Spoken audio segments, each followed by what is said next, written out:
प्रिय श्रोता बंधुओं, अब आपका अगले भाग में स्वागत है। प्रिय श्रोता बंधुओं, ब्राह्मणों के यज्ञ में वे राजन गए और उन्होंने सुंदर सुंदर वाक्य श्लोक को पूरा किया। ब्राह्मण खुश हो गए और सब धन यानी जो बचा हुआ था वो ब्राह्मण लोग धन उस राजा को दे करके स्वर्गलोक को चले गए। उस यज्ञ शिष्ट धन को जब वे ग्रहण करने लगे, उस समय सुंदर लीला करने वाले भगवान शिव तत्काल ही प्रकट हो गए। उनके सारे अंग बड़े सुंदर थे, परंतु नेत्र काले थे। उन्होंने नभग से पूछा, तुम कौन हो जो इस धन को ले रहे हो?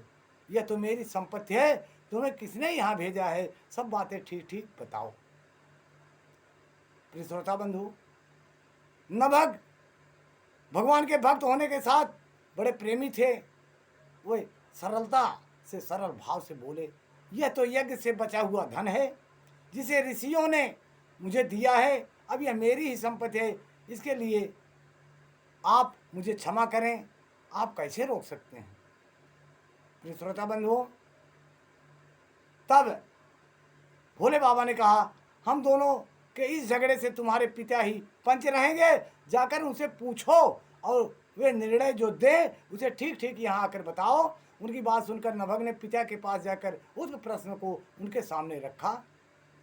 श्राद्ध देव को कोई पुरानी बात याद आ गई और उन्होंने भगवान शिव के चरण कमलों का चिंतन करते हुए बोले, हे तात, वे पुरुष जो तुम्हें धन लेने से रोक रहे हैं साक्षात भगवान शिव हैं।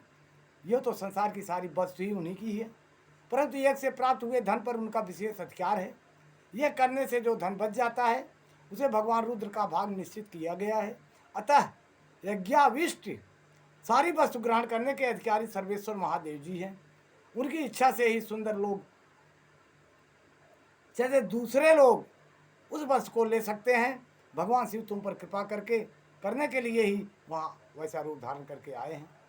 तुम वहीं जाओ और उनसे प्रसन्न हो करके यानी प्रसन्न करने की कोशिश करो और अपने अपराध के लिए क्षमा मांगो और प्रणाम पूर्वक उनकी स्तुति करो।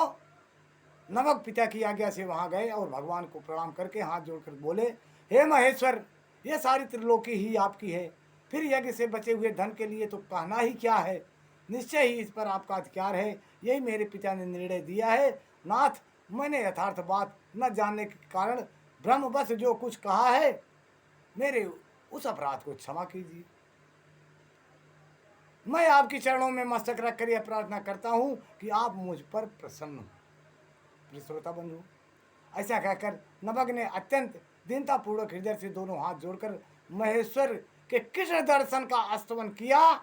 उधर श्राद्ध देव ने भी अपने अपराध के लिए क्षमा मांगते हुए भगवान शिव की स्तुति की। तदंतर भगवान रुद्र ने मन ही मन प्रसन्न हो नभग को कृपा दृष्टि से देखा और मुस्कुराते हुए कहा, हे प्रिय नभग, तुम्हारे पिता जो धर्मानुकूल बात कही है वह ठीक ही है।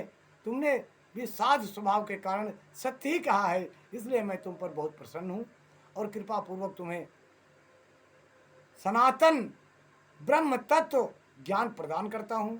इस समय यह सारा धन मैंने तुम्हें दे दिया, अब तुम इसे ग्रहण करो। इस लोक में निर्विकार सुख से रहकर सुख भोगो। अंत में मेरी कृपा से तुम सद्गति प्राप्त होगी।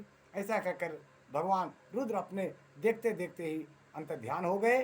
साथ ही श्राद्ध देव भी अपने उस पुत्र के साथ अपने स्थान को लौटे और लौटने के बाद शिव का गुणगान करते हुए इस लोक में विपुल भोगों का उपभोग करके अंत में वे लोग भगवान शिव के धाम चले गए।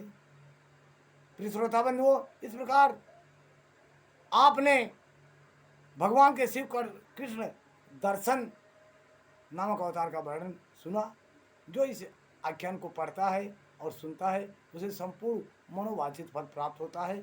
आप भी ध्यान से इस कैसेट को सुनिए, दोहरा के सुनिए, बार बार सुनिए और प्रभु के चरणों में अपना प्रेम समर्पित करिए। प्रिय श्रोता बंधुओं, अब मैं आपको अगले भाग में भगवान शिव के अवधूत वाला यानी अवधूतर वाला कथा उनकी महिमा का बड़ा अवधूत अवतार हुआ था उनका, बहुत सुंदर अवतार था। अगला अवतार मैं आपको उसके बारे में बताऊंगा। तब तक के लिए हमें आप आज्ञा दीजिए। सब्सक्राइब करना मत भूलिए, शेयर करना मत भूलिए, लाइक करना मत भूलिए। आपका धन्यवाद। जय शिव गुरु, नमः शिवाय, जय।